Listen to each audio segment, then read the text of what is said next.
Good morning students. पहले video में हमने क्रिया का जो कर्म के आधार पर वर्गीकरण था वो देखा था। आज हम क्रिया पर संरचना के आधार पर जो वर्गीकरण है वह समझेंगे। देखिए, संरचना के आधार पर क्रिया का वर्गीकरण एक सबसे नंबर 1 पे है संयुक्त क्रिया, फिर है नंबर 2 नाम धातु क्रिया, नंबर 3 प्रेरणार्थक क्रिया, फिर पूर्वकालीन क्रिया और कृदंत क्रिया। देखिए, संयुक्त क्रिया यानी इसके साथ कोई दूसरी क्रिया है जो सहायक क्रिया है वह जोड़ दी जाती है तो वहां संयुक्त क्रिया कहलाती है। फिर देखिए, नाम धातु क्रिया यानी जहां धातु का समावेश हो। धातु शब्द संस्कृत का है, ये हमने आपको बताया।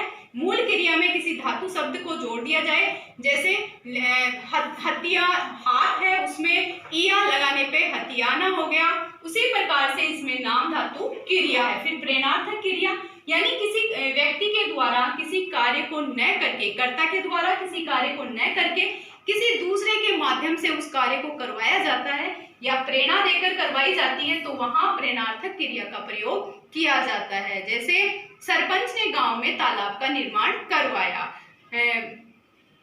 ठेकेदार ने मजदूरों से भवन का निर्माण करवाया। इस प्रकार से यह प्रेरणार्थक क्रिया है। आगे देखिए, पूर्णकालीन क्रिया यानी किसी एक क्रिया का एक कर्म जो एक पहली क्रिया है वह पूर्ण हो जाए, फिर उसके बाद में ही दूसरी क्रिया तुरंत स्टार्ट की जाए तो वहां पूर्णकालीन क्रिया कहलाती है। जैसे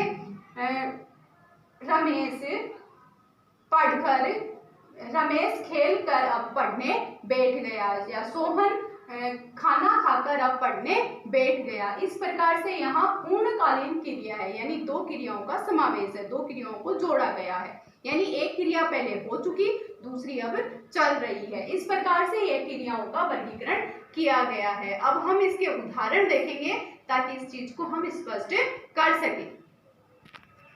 देखिए, राम पत्र पढ़ता है, राम करता है, पत्र कर्म है, पढ़ता है क्रिया है, तो यहाँ सकर्मक क्रिया हो गई।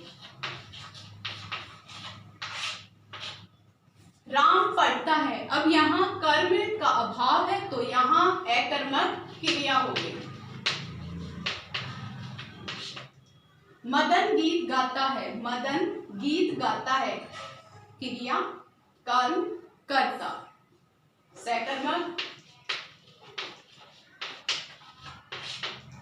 रमेश नौकर से कपड़े धुलवाता है, तो यहाँ देखिए कि ये कौन सी क्रिया में है, तो यह क्रिया प्रेरणार्थक क्रिया है।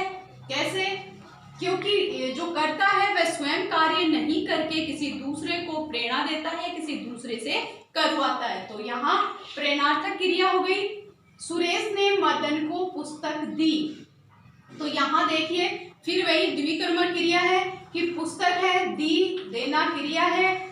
किसको दी? यानी एक तो है कर्म निर्जीव है, दूसरा सजीव, अर्थात द्विकर्मक क्रिया।